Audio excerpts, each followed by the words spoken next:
महादेव का तीसरा नेत्र। एक आध्यात्मिक कथा। सुने कैलाश पर्वत पर एक गहरी शांति थी। हिमालय की चोटियों पर बर्फ चमक रही थी और मंद मंद वायु बह रही थी। वहाँ ध्यानात्मक शिव समाधि में लीन थे। उनके नेत्र बंद थे, किंतु उनके भीतर समस्त ब्रह्मांड की हलचल थी। तीसरे नेत्र का रहस्य। शिव का तीसरा नेत्र केवल क्रोध और विनाश का प्रतीक नहीं है, बल्कि यह परम ज्ञान, विवेक और सृष्टि के संतुलन का भी प्रतीक है। जब यह नेत्र खुलता है तो केवल भौतिक विनाश नहीं होता, बल्कि अज्ञान, अहंकार और धर्म का भी नाश हो जाता है। समय की पुकार। एक बार जब असुरों और देवताओं के बीच संतुलन बिगड़ने लगा, अधर्म और अन्याय अपने चरम पर पहुंच गए, तब महादेव की समाधि भंग हुई। पृथ्वी पर पाप बढ़ता जा रहा था। असुर निर्दोषों का संहार कर रहे थे और देवता स्वयं संकट में थे।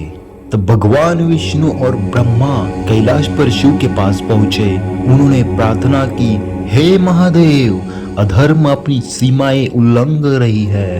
अब केवल आप ही इसका समाधान कर सकते हैं। शिव शांति से सुन रहे थे, लेकिन कुछ नहीं बोले। उनकी गहरी तपस्या में कोई व्याकुलता नहीं थी।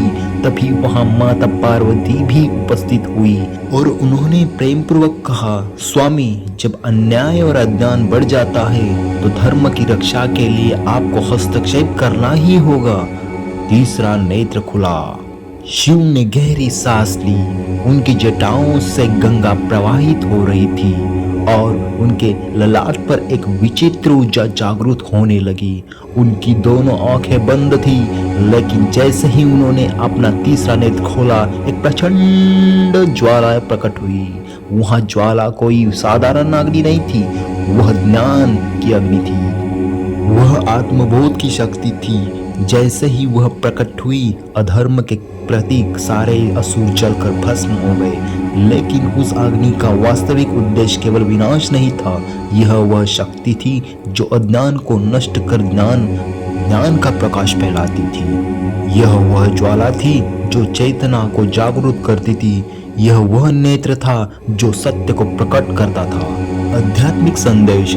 शिव की तीसरी नेत्र हमें यह सिखाती है कि जब संसार में अज्ञान, अहंकार और अन्याय बढ़ जाता है, तब केवल बाहरी परिवर्तन नहीं, बल्कि आंतरिक जागरूकता आवश्यक होती है। तीसरा नेत्र भीतर के अंधकार को मिटाकर प्रकाश लाने का प्रतीक है।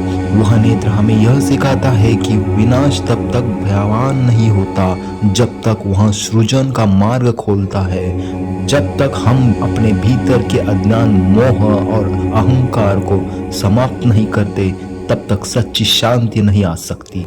परिवर्तन का आह्वान।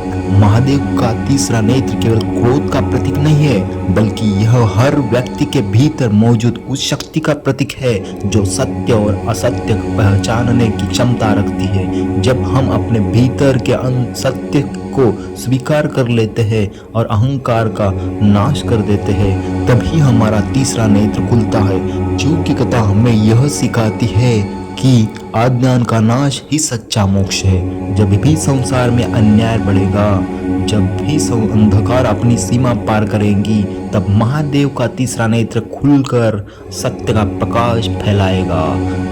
जब भीतर का अंधकार मिटता है, तभी शिव प्रकट होते हैं। हर हर महादेव। ओम नमः शिवाय।